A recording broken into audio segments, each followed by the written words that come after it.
તપોવન science academy ફરીથી એકવાર આપનું હાર્દિક સ્વાગત કરે છે। મિત્રો, આપણે ગઈકાલના લેક્ચરની અંદર કેટલીક ક્લોઝ પેકિંગ રચનાઓ, જેમાં ખાસ કરીને એકમ કોષ વિશે ચર્ચા કરી, જેમાં સાદી ક્યુબિક રચના હતી, ફલક કેન્દ્રિત હતી, અંત કેન્દ્રિત, અને આપણે તેની અંદર ગોઠવાયેલા પરમાણુની સંખ્યા વિશે માહિતી મેળવી। જે અનુસંધાનમાં આપણને ખ્યાલ છે એ પ્રમાણે કે પરમાણુઓની જે ગોઠવણી થતી હોય છે એ ખૂણા ઉપર ગોઠવાયેલા પરમાણુ હોય તો એક પરમાણુ જે છે ને 1/8 કરવો પડે, માટે કુલ પરમાણુની સંખ્યા ખૂણા પરના 1 મળશે। ફલક પર હોય તો એને 1/2 કરશું, કુલ ફલકની સંખ્યા 6 હોય તો એમાં ફલક પર ગોઠવાયેલા કુલ પરમાણુની સંખ્યા મિત્રો 3 મળે, અને અંત કેન્દ્રની અંદર પરમાણુની સંખ્યા મિત્રો કેટલી મળશે? 1। તો આ પ્રમાણે જુદી જુદી રચનાઓ જે હતી, સાદી ઘન હોય તો એમાં કુલ પરમાણુની સંખ્યા 1 કહેવાય, બીસીસી હોય અંત કેન્દ્રિત હોય તો એક ખૂણા પરનો એક અંત કેન્દ્રનો કુલ પરમાણુ 2, અને ફલક કેન્દ્રિત એફસીસી રચના હોય તેમાં ખૂણા પરનો 1 અને ફલક પરના 3 એમ મળીને કુલ 4 પરમાણુઓ ગોઠવાયેલા હોય, જે ચર્ચા આપણે ગયા લેક્ચરમાં કરેલી છે। આજના લેક્ચરની વાત કરીએ તો આજનો લેક્ચરનું હેડિંગ એવું છે કે ક્લોઝ પેક રચના અને તેના પ્રકારો। એમાં એક પરિમાણવીય, દ્વિપરિમાણવીય અને ત્રિપરિમાણવીય ક્લોઝ પેક રચના। ક્લોઝ પેક રચનાને ગુજરાતીમાં સમૃદ્ધ સંકુલિત રચના કહેવાય। એટલે ઘણી વખત શબ્દ, ખાસ કરીને ક્વેશ્ચન પેપરની અંદર સમૃદ્ધ સંકુલિત એવો શબ્દ હોય, તો સમૃદ્ધ સંકુલિત એટલે ક્લોઝ પેક, બરાબર છે ને? આપણે શબ્દ મોટાભાગે ક્લોઝ પેકનો ઉપયોગ કરીશું, તો એના વિશેની સંપૂર્ણ માહિતી આપો। એટલે આપણે જે ચર્ચા કરીએ છીએ મુજબ ક્લોઝ પેક રચના જે છે શું છે આપણે પહેલાં જાણવું પડે। તો આપણે અત્યાર સુધી એવું શીખ્યા કે ઘટક કણો ગોઠવાય છે, ને ઘટક કણો તરીકે શું હોય? અણુ, પરમાણુ કે આયનો। આ ઘટક કણો જ્યારે નજીકથી ગોઠવવા માટે પ્રયત્ન કરીએ છીએ, આ ઘટક કણો એકબીજાથી નજીકથી ગોઠવાય છે, બરાબર, છતાં તેની વચ્ચે કેટલીક જગ્યા રહી જાય, બરાબર છે? એના વિશેનો જ અભ્યાસ આપણે કરવાનો છે, પરંતુ આપણે અહીંયા 3 રચનાઓને ધ્યાનમાં લેવી પડશે: એક પરિમાણવીય, દ્વિપરિમાણવીય અને ત્રિપરિમાણવીય। અને દ્વિપરિમાણવીય અને ત્રિપરિમાણવીય રચના જે છે એ સમજવા માટે આગળ પણ કીધું તું, ફરીથી કહું છું, યુટ્યુબનો ઉપયોગ કરવો પડશે, બરાબર છે? તો જ તમે વધારે ક્લિયરલી ધ્યાનમાં રાખી શકશો। તો બેઝિક માહિતી પહેલાં જોઈ લઈએ, ત્યાર પછી જોઈએ આપણે એક પરિમાણવીય રચના। તો કોઈ પણ પરમાણુ, અણુ કે આયન, પરમાણુ, અણુ કે આયન હોય, બરાબર છે, એને આપણે ગોળાકાર સ્વરૂપે કલ્પીએ છીએ। એટલે કે કોઈ પણ મિત્રો અણુ, પરમાણુ કે આયન છે, એ અણુ, પરમાણુ કે આયન જે છે એ ગોળાઓ છે, એટલે કે ગોળાકાર સ્વરૂપે અસ્તિત્વ દર્શાવે છે એવું આપણે કહી શકીએ। હવે આ ઘન જે ગોળાઓ છે, દરેક ઘન સ્વરૂપ જ લેવાના છે આપણે। આ ઘન જે ગોળાઓ છે, ઘન ગોળાઓની ગોઠવણી કરીએ ત્યારે સમૃદ્ધિ રચના ભેગી થાય છે, એકઠા થશે આ ગોળાઓ, બરાબર? એના વિશે માહિતી લખીએ તો તેમની ઘન અવસ્થામાં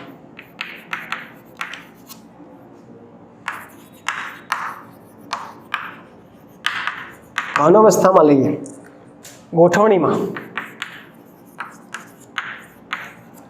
જેમ આપણે એકબીજાની નજીક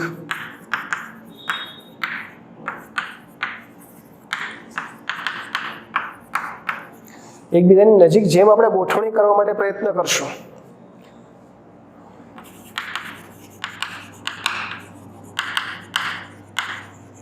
ત્યારે તેના મધ્ય ભાગમાં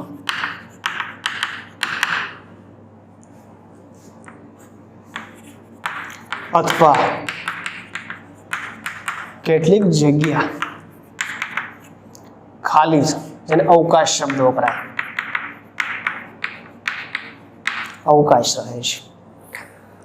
આ રચના શું સમજાવવા માંગે છે? તો એ સમજવા માટે તમારે એક કાચની બરણી લો અથવા તો પ્લાસ્ટિકની બરણી લો, તેની અંદર દડા નાખો, નાના દડા તમે અંદર ભરો છો, ભરીને એને હલાવીને જેટલા મેક્સિમમ દડા સમાય એટલો પ્રયત્ન કરીએ, પછી એ બરણીનું ઢાંકણ બંધ કરીને આપણે જોઈએ તો આપણને શું માલુમ પડે કે દડાઓ ગોઠવાઈ ગયા છે, શક્ય એટલા નજીક ગોઠવાના છે. તમે તારો ધક્કો પણ થોડો ઘણો મારી દીધો, ચાલો, તો શક્ય એટલા નજીક ગોઠવાના છે, છતાં પણ તેની અંદર પાણી ઉમેરો તો જાય કે નહીં? તો જાય, કારણ કે તેની વચ્ચે જગ્યા છે. તો સેમ વસ્તુ અહીંયા જ થાય છે કે પરમાણુ અણુ કે ઘટક કણો ગોળાઓ છે, એ ઘન ગોળાઓ છે એવું સ્વીકારી લીધું છે આપણે. હવે ઘન ગોળાઓને જેટલી નજીકથી ગોઠવવા માટે પ્રયત્ન કરશું, છતાં પણ તેની વચ્ચે અવકાશ રહી જાય, જગ્યા રહી જ જાય. આ બાબત ક્લિયરલી ધ્યાનમાં રાખવાની. એટલે કોઈ પણ સ્ફટિકીય રચના 100% પૂરાયેલી હોતી જ નથી, એની વચ્ચે જગ્યા હોય ને હોય જ. બરાબર છે. અને આ ક્લોઝ પેક, હવે જે શબ્દ છે એના ઉપર છે, ક્લોઝ પેકિંગ રચના એવો શબ્દ છે ને. ક્લોઝ એટલે નજીક અને પેકિંગ એટલે એને જોડવું. ગમે એટલા નજીકથી તમે એને જોડશો, છતાં એની વચ્ચે સ્પેસ છે, જગ્યા છે. બરાબર છે. તો આ જે ક્લોઝ પેકિંગ થાય છે એનો વિષયનો આપણે અભ્યાસ કરવાનો છે. હવે મારા ખ્યાલથી વધારે વ્યવસ્થિત સમજાઈ ગયું હશે કે ગોળાઓ જે છે એ ઘટક કણ છે, અણુ પરમાણુ કે આયન. એ ગોળાઓને આપણે બરણીમાં ભરીએ છીએ અથવા તો નજીક ગોઠવવા માટે પ્રયત્ન કરીએ છીએ, છતાં એ ગોળાઓ વચ્ચે કેટલીક જગ્યા રહી જાય છે, જેને આપણે ખાલી જગ્યા અથવા તો શું કહીશું, અવકાશ તરીકે ઓળખવામાં આવે. ઉદાહરણ લઈ શકાય બરણીનું. બરાબર છે કે કાચની એક બરણીની અંદર દડાઓ ભરવામાં આવે, એને હલાવવામાં આવે, હલાવીને મૂકી રાખવામાં આવે, છતાં પણ તેની વચ્ચે કેટલીક જગ્યા જોવા મળે છે. બરાબર. સેમ વસ્તુ ક્લોઝ પેકિંગ રચનામાં થાય, સેમ વસ્તુ સ્ફટિક રચનામાં જોવા મળશે. બરાબર. જોઈએ આપણે ઘન અવસ્થામાં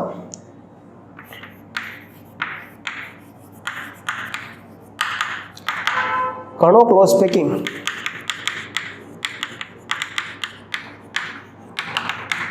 ધરાવે છે.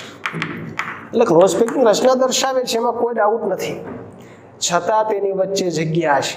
બરાબર છે. છતાં તેની વચ્ચે ખાલી જગ્યા જોવા મળે છે. આ શું સમજાવે છે હજુ ખાસ ધ્યાનમાં રાખજો. ઘન અવસ્થામાં આપણે અત્યાર સુધી અભ્યાસ ઘન પ્રવાહીની વાયુ સ્થિતિનો કરતા હતા, ત્યારે આપણે એવું શીખી ગયા કે ઘન અવસ્થાની અંદર તો અણુઓ નજીક હોય, જકડાયેલા હોય. બધી વાત સાચી, નજીક છે, જકડાયેલા છે, છતાં જગ્યા છે, એટલી વસ્તુ યાદ રાખવાની છે. અત્યાર સુધી આપણે બધા કન્સેપ્ટ વાઇઝ જતા હતા કે એની અંદર શા માટે વિદ્યુતીય અવાહકતા છે અથવા તો વિદ્યુતનું વહન કરે છે. દરેક ગુણધર્મો જે આપણે શીખીએ છીએ, બરાબર છે, એને દબનીય છે, અદબનીય છે, આ બધા ગુણધર્મો આપણે શીખી ગયા છે.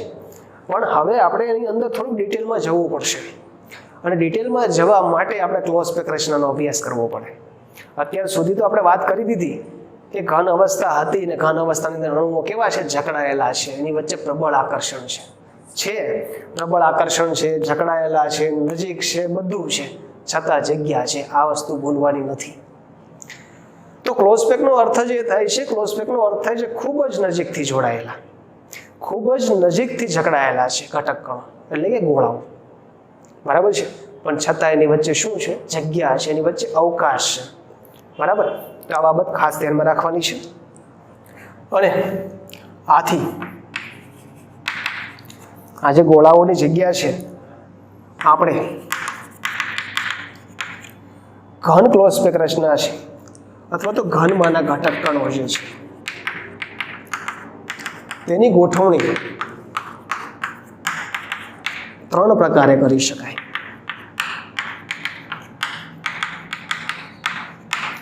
હવે આ ઘન જે છે, ઘનના ઘટક કણોની મારે ગોઠવણી કરવી છે, તો ઘનની ગોઠવણી 3 પ્રકારે થશે. એક પરિમાણીય, બીજું દ્વિપરિમાણીય, ત્રીજું છે ત્રિપરિમાણીય રીતે. વાસ્તવિક એક વસ્તુ ધ્યાનમાં રાખવાની, વાસ્તવિક બધી જ રચનાઓ 3D હોય, ત્રિપરિમાણીય હોય, પરંતુ ત્રિપરિમાણીય સમજતા પહેલા આપણને એક પરિમાણીય રચના સમજાવવી જોઈએ. જો એક પરિમાણીય રચના સમજાય તો દ્વિપરિમાણીય સમજાય, અને દ્વિપરિમાણીય સમજાય તો આપણે 3D જે છે એની કલ્પના કરી શકીએ. આપણે કાલ્પનિક દુનિયાની અંદર આ ચેપ્ટર જે છે એનો અભ્યાસ કરવાનો છે. કારણ કે વાસ્તવિક રીતે મારી મર્યાદા અહીંયા બોર્ડની છે કે હું તમને 3D રચના બતાવી શકતો નથી, પરંતુ તમે યુટ્યુબનો ઉપયોગ કરીને 3D જોઈ શકો છો. બરાબર. તો આપણે આ ક્લોઝ પેકિંગ રચના જે ઘટક કણોની ગોઠવણી છે, એ ઘટક કણોની ગોઠવણીના 3 પરિમાણ, 3 રીતે ગોઠવણી થાય એમાંથી પહેલી ગોઠવણી એક પરિમાણીય ગોઠવણી વિશે અભ્યાસ હાલ કરીએ. બરાબર, તો વાત કરીએ.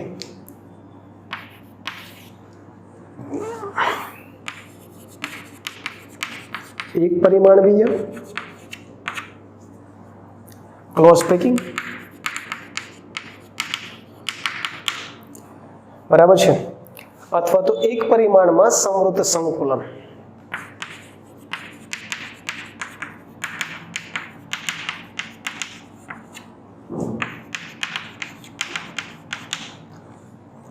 તો એક પરિમાણીય ક્લોઝ પેકિંગ રચનાની ચર્ચા કરીએ. આ ઘટક કણો છે આપણા ગોળાઓ.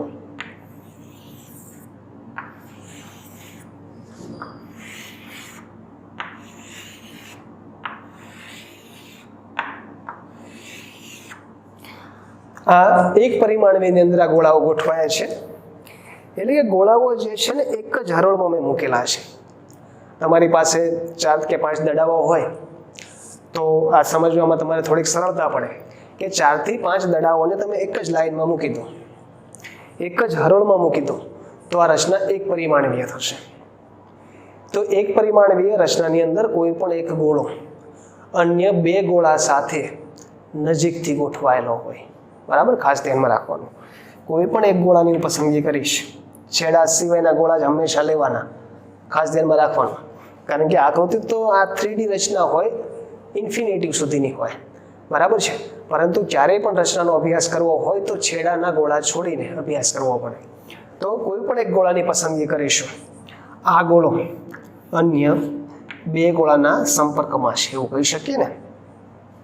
તો આકૃતિ પરથી આ પેકિંગ ક્ષમતા એવું દર્શાવે છે કે અહીંયા એક ગોળાની હરોળ છે. બરાબર છે, એક ગોળો અન્ય 2 ગોળાના સંપર્કમાં છે. એક ગોળો અન્ય 2 ગોળા સાથે જોડાયેલો છે, માટે એક ઘટક કણ અન્ય 2 ઘટક કણ સાથે જોડાયેલો છે, માટે તેનો સવર્ગાંક 2 થાય છે. સવર્ગાંક શબ્દ આવ્યો. સવર્ગાંક એટલે શું? સવર્ગાંક એટલે નજીક જોડાયેલા કે નજીક ગોઠવાયેલા પરમાણુ કે અણુની સંખ્યા કે આયનની સંખ્યા. બરાબર, ખાસ ધ્યાનમાં રાખવાનું છે. સવર્ગાંક વારંવાર શબ્દ આવે છે. સવર્ગાંક એટલે શું? તો નજીકમાં ગોઠવાયેલા અણુ પરમાણુ કે આયનની સંખ્યાને તે અણુનો સવર્ગાંક કહીશું. તો અહીંયા આ ગોળો છે એની બાજુમાં 2 છે, તો આનો સવર્ગાંક કેટલો કહેવાશે? 2. આ MCQ માટે ધ્યાનમાં રાખવાનું. આ ગોળાની હું પસંદગી કરીશ તો આનો સવર્ગાંક પણ કેટલો થશે? 2. આમ એક પરિમાણીય રચના હોય તો એમાં સવર્ગાંક હંમેશા કેટલો જોવા મળશે? 2 જોવા મળે. બરાબર, તો વાત કરીશું આપણે અહીંયા કે આ પ્રકારની ક્લોઝ પેકમાં અથવા તો આ પ્રકારની પેકિંગ ક્ષમતામાં ગોળાઓને એક હરોળમાં ગોઠવવામાં આવે છે.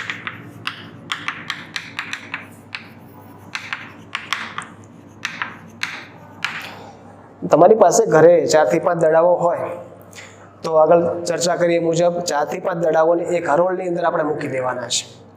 એટલે આ પ્રકારની રચના ઉદ્ભવશે. બરાબર છે. હવે શું વાત કરીએ આપણે? તો અહીં એક ગોળો એ અન્ય 2 ગોળાના સંપર્કમાં છે. કોઈ પણ એક ગોળાની પસંદગી કરીએ જે છેડા સિવાયનો છે.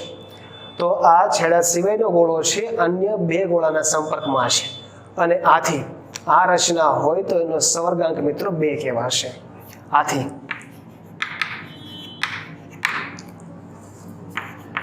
આ રચનાનો સવર્ગાંક કેટલો થશે? 2 થાય છે. પ્રશ્ન પૂછાય એક પરિમાણીય ક્લોઝ પેકિંગ હોય તો એક પરિમાણીય ક્લોઝ પેકિંગનો સવર્ગાંક કેટલો મિત્રો? તો 2. MCQ માટે ધ્યાનમાં રાખવાનું છે. તો અહીંયા આપણે મુખ્ય જે ચર્ચાઓ કરી છે એ ખૂબ જ અગત્યની છે. એ મુજબ આપણે એ વાત કરી કે ઘટક કણો આપણે લઈએ છીએ, બધા ગોળા છે, ઘન સ્વરૂપમાં છે. આ ઘન સ્વરૂપ એકબીજા સાથે જકડાયેલા છે, નજીક છે, છતાં એની વચ્ચે જગ્યા તો છે જ. ઉદાહરણ પણ તમને આપ્યું કે એક બરણી લઈએ, કાચની બરણીની અંદર કેટલાક દડાઓ ભરી દઈએ આપણે. દડાઓ ભરીને એને હલાવીએ, બરણીને એને ફરીથી મૂકી દઈએ અને એની વચ્ચે જોવામાં આવે તો જગ્યા જોવા મળે. જરૂર લાગે તો પાણી ઉમેરો એટલે તમને ખ્યાલ આવશે જો પાણી અંદર જતું હોય તો જગ્યા હોય. તો અહીંયા આપણે અત્યાર સુધીની જે ચર્ચા, આ ચર્ચામાં તફાવત એટલો છે કે અત્યાર સુધી જે આપણે ઘન અવસ્થા વિશે ચર્ચા કરતા હતા એમાં એવી મુદ્દાઓની વાત કરતા હતા કે ઘટક કણો નજીક છે, એ જકડાયેલા છે જ, ઘટક કણો નજીક છે, જકડાયેલા છે, પરંતુ ખાસ ધ્યાન રાખવાનું વચ્ચે જગ્યા તો છે જ. અને અહીંયા ક્લોઝ પેકિંગ રચનાનો અર્થ જે થાય છે નજીકથી જકડાયેલા, ખૂબ જ નજીકથી જકડાયેલા જે ઘટક કણો છે એની વચ્ચે આપણે વાત કરીએ, એની વચ્ચે કેટલીક જગ્યા રહી ગઈ છે. એનો પ્રકાર 3 પ્રકારની ગોઠવણી શક્ય છે, એક પરિમાણીય, દ્વિપરિમાણીય અને ત્રિપરિમાણીય. એમાંથી આપણે પ્રથમ પરિમાણ વિશે ચર્ચા કરી, જેનો સવર્ગાંક મિત્રો 2 હોય છે. વ્યવસ્થિત આ જોઈ લેવાનું છે, થિયરી લખી લેવાની છે અને યુટ્યુબનો ઉપયોગ કરવાનો. યુટ્યુબમાં જોશો તો જ આ બધી જ રચનાઓ ક્લિયર થશે, બરાબર છે? તો ખાસ ધ્યાનમાં રાખવાનું છે. તો યુટ્યુબમાં સર્ચ કરવા માટે તમે લખી શકો 1 ડાયમેન્શન ક્લોઝ પેકિંગ, એટલે આપણને એક પરિમાણીય રચના જે છે એ જોઈ શકશો. વ્યવસ્થિત જોઈ લેવાનું છે.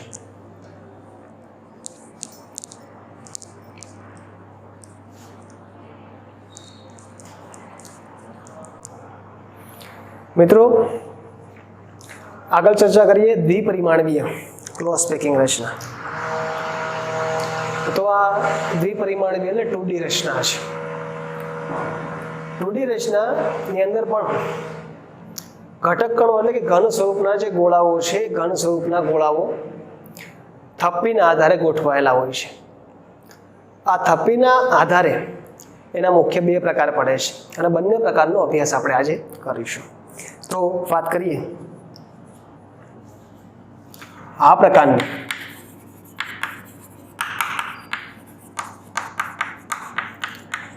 ક્લોઝ પેક રચનામાં, આ પ્રકારની ક્લોઝ પેક રચનાની અંદર ઘટક કણો જેને ગોળાઓ તરીકે આપણે લઈએ છીએ, એ ગોળા જે છે એ થપ્પીની જેમ ગોઠવાયેલા છે.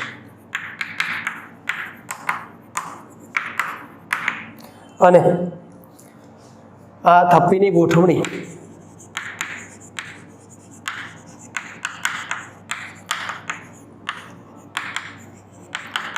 બે પ્રકારે થાય છે, બરાબર છે? એમાં એ અને બે પ્રકાર પાડી દઈએ આપણે. તો અહીંયા વાત કરીએ, થપ્પીઓની ગોઠવણી થઈ છે, પરંતુ થપ્પીઓની ગોઠવણી 2 પ્રકારે થાય છે. એના માટે પહેલા આપણે થપ્પીની ગોઠવણી સમજવી પડે. તો એના માટે અહીંયા ગોઠવવા માટે પ્રયત્ન કરું છું. ગોળા છે,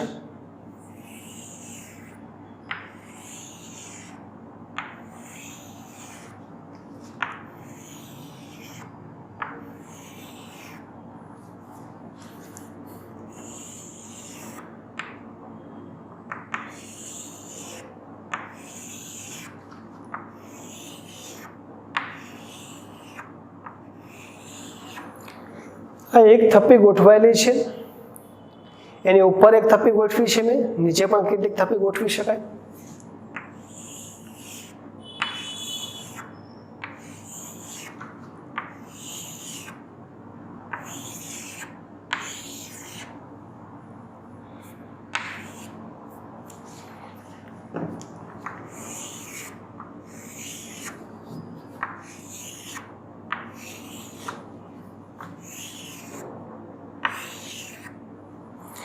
તો અહીંયા મિત્રો અમે ગોળાઓની થપ્પી ગોઠવવા માટેનો પ્રયત્ન કરેલો છે. અહીંયા હમણાં ચર્ચા કરીએ દ્વિપરિમાણીય રચના જે છે એમાં ઘટક કણો એટલે કે ગોળાઓ જે છે એ થપ્પી સ્વરૂપે ગોઠવાયેલા હોય. તો અહીંયા થપ્પી આપણે રજૂ કરીએ છીએ. હવે અહીંયા આ ગોળાઓની ગોઠવણીની વિશેષતા શું છે? તો ગોળાઓની એક થપ્પી જે છે એની એક્ઝેટ ઉપર અને એક્ઝેટ નીચે એના જેવા જ ગોળાઓની બીજી થપ્પી જોવા મળે છે. આ થપ્પી જે છે એના જેવા જ ગોળા નીચે છે, માટે આ થપ્પી જે છે, ધારો કે હું એને નામ આપી દઉં એ છે, આ થપ્પીનો પ્રકાર હું કહું છું એ, તો એના જેવા જ છે એ જ રીતે રચના પામે છે. તો આ પ્રકારને પણ શું કહી શકાય? એ. આને પણ શું કહી શકાય? એ અને એ. આમ અહીંયા થપ્પીનો પ્રકાર મળે છે એ અપ ટુ ઇન્ફિનિટી સુધી જઈ શકીએ. તો અહીંયા આપણે વાત કરીએ એક ગોળાઓની થપ્પી પર તેના જેવી જ બીજી થપ્પી ગોઠવવામાં આવે છે અને ઉપર અને નીચે ગોળા ગોઠવવામાં આવે છે. એક ગોળાની ઉપર જ બીજો ગોળો, ગોળાની નીચે એના જેવો જ બીજો ગોળો ગોઠવીએ છીએ. અહીંયા થપ્પીનો પ્રકાર સરખો છે, એ. હવે આમાંથી કોઈ પણ એક ગોળાની આજુબાજુની રચનાની વાત કરીએ. આજુબાજુના ગોળા છે એના કેન્દ્ર લઈએ અને આ કેન્દ્રને જોડવામાં આવે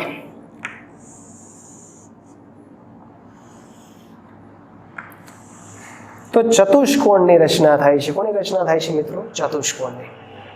તો આ જે પ્રકાર છે દ્વિપરિમાણીય, એને ચતુષ્કોણીય દ્વિપરિમાણીય ક્લોઝ પેકિંગ તરીકે ઓળખી શકાય છે, અથવા તો દ્વિપરિમાણમાં ચતુષ્કોણીય સમૃદ્ધ સંકુલિત રચના કહીશું. આગળ પણ શીખાય પ્રમાણે કોઈ પણ એક ઘટક કણની આજુબાજુમાં ગોઠવાયેલા ઘટક કણોની સંખ્યાને તેનો શું કહેવાય? સવર્ગાંક. તો અહીંયા એક ઘટક કણની બાજુમાં 4 ઘટક કણો ગોઠવાયેલા હોવાથી મિત્રો આને શું કહીશું આપણે? સવર્ગાંક. તો અહીંયા આ રચનામાં સવર્ગાંક કેટલો માલુમ પડે છે? 4 માલુમ પડે છે. તો બધી બેઝિક માહિતીની ચર્ચા કરી. હવે આપણે એને થિયરીમાં લખીએ. બરાબર? તો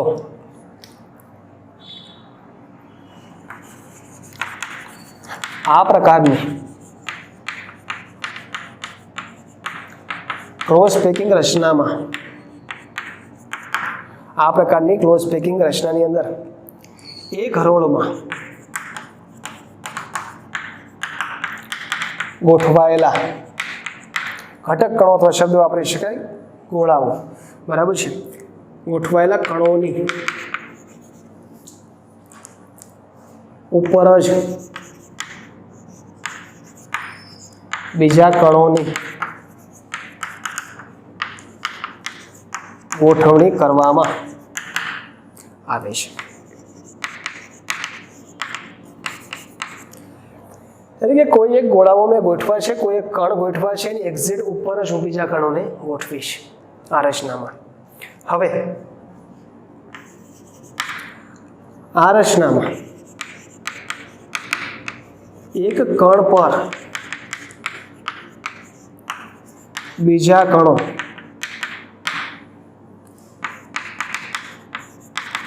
ગોઠવાયેલા હોય છે.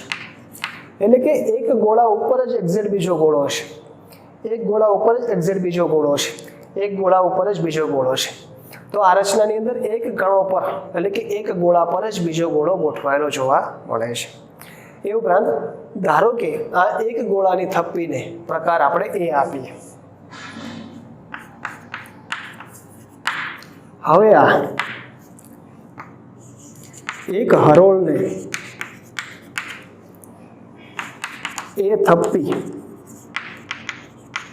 કહેવામાં આવે છે.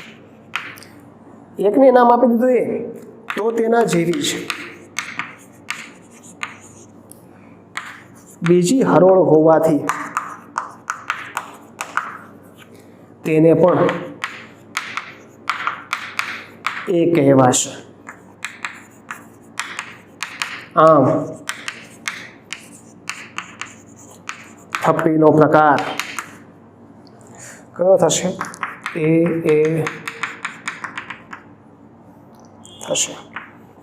એમસીક્યુ માટે ખાસ ધ્યાનમાં રાખવાનું. આ તો અહીંયા આપણે ચર્ચા કરી કે અહીંયા ગોઠવાયેલી જે હરોળ છે એ ગોઠવાયેલી હરોળને આપણે નામ આપી દીધું થપ્પી એ. આના જેવી જ બીજી થપ્પી ગોઠવાઈ છે. ખાસ ધ્યાનમાં રાખજો. એક ગોળાની હરોળ છે, એના ઉપર જ બીજા ગોળાની હરોળ ગોઠવણી, એના ઉપર જ ત્રીજા ગોળાની હરોળ ગોઠવાઈ છે. બધા જ ગોળા જે છે એકબીજાની ઉપર નીચે છે. એક ગોળાની થપ્પીને મેં નામ આપી દીધું એ, તો એના જેવી જ બીજી હરોળ છે, માટે એને શું નામ આપવું પડશે? એ. નામ બદલાશે નહીં, કારણ કે સરખી રીતે જ ગોઠવાયેલા છે, સરખા જ ગોળાઓ છે. આમ અહીંયા થપ્પીનો પ્રકાર માલુમ કેવો પડે છે? એ અપ ટુ ઇન્ફિનિટી. બરાબર છે? જ્યાં સુધી આપણે ગોળાઓ ગોઠવાયેલા હોય ત્યાં સુધી આ જ રચના રહેશે. બીજી વસ્તુ સવર્ગાંક માટે પણ લખી શકીએ. આ ગોઠવણીમાં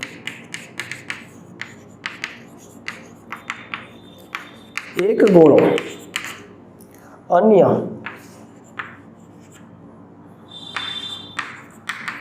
4 ગોળાના સંપર્કમાં છે. એક ગોળો અન્ય 4 ગોળાના સંપર્કમાં છે અને તે 4 ગોળાના કેન્દ્રને જોડતા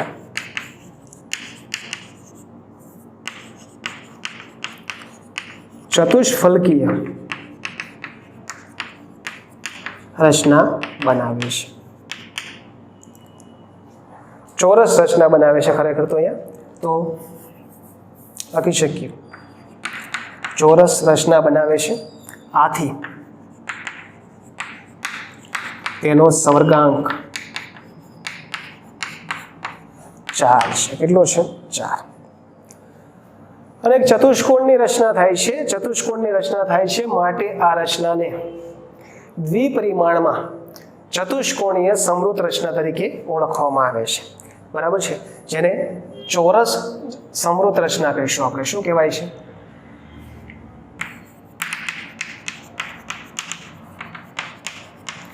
અથવા તો ચોરસ ક્લોઝ પેકિંગ કહીશું.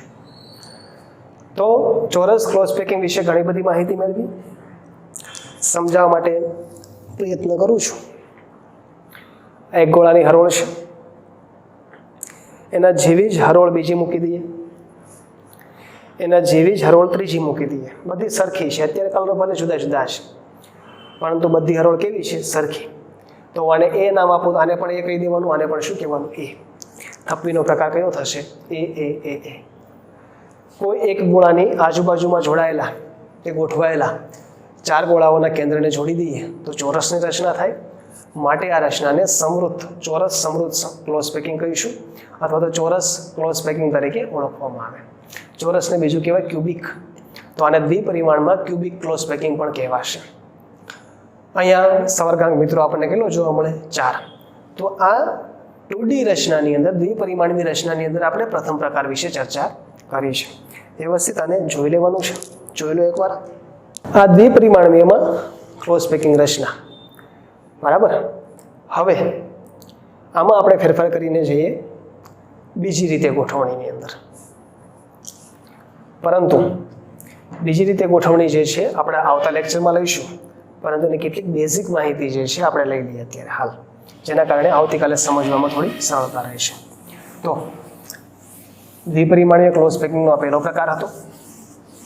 બંને રચનાઓ બાજુમાં રાખું છું જેથી તમને સમજવામાં થોડીક સરળતા રહેશે. આ પહેલી પ્રકાર રચનાથી ચોરસ સમૃદ્ધ રચના, જેને ક્યુબિક ક્લોઝ પેકિંગ પણ આપણે કહીશું. બીજી રચનાની અંદર ઘટક કણોને આપણે ગોઠવીએ.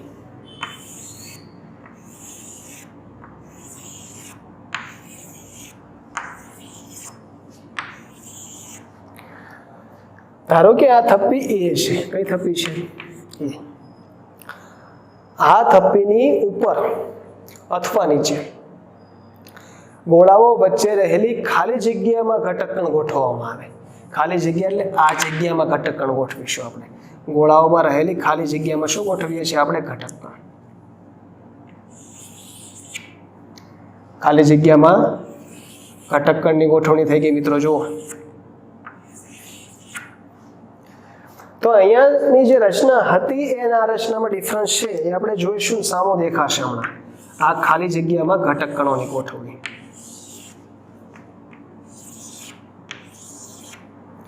બરાબર છે?